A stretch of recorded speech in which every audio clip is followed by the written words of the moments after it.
a hip roof on a house is designed to give the roof a lower profile look. So visually, the hip roof takes the house, and visually the roof looks lower versus big tall gables. So that's why hip roofs are a common design on a roof. Now the challenge of attaching a patio cover or shade structure to a hip roof is that what we call the hip comes closer to the corner of the house.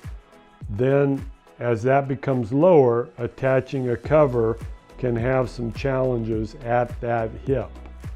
So there's ways that can be addressed.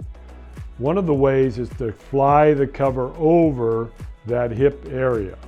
And flying that cover over, flying the pergola over, just avoids some complications with that hip. So those are things that you need to consider when challenged with attaching to a hip roof.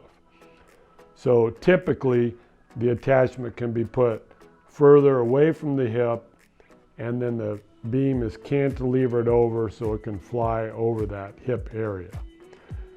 When putting a patio cover up against the house, you can go under the eave, at the fascia, lay it up on the roof, or elevate it. Each has its own inherent characteristics.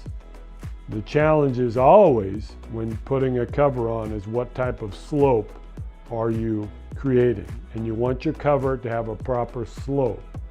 So the more elevated the cover is, the better slope it has, the better that is for the material on the cover to create some type of slope.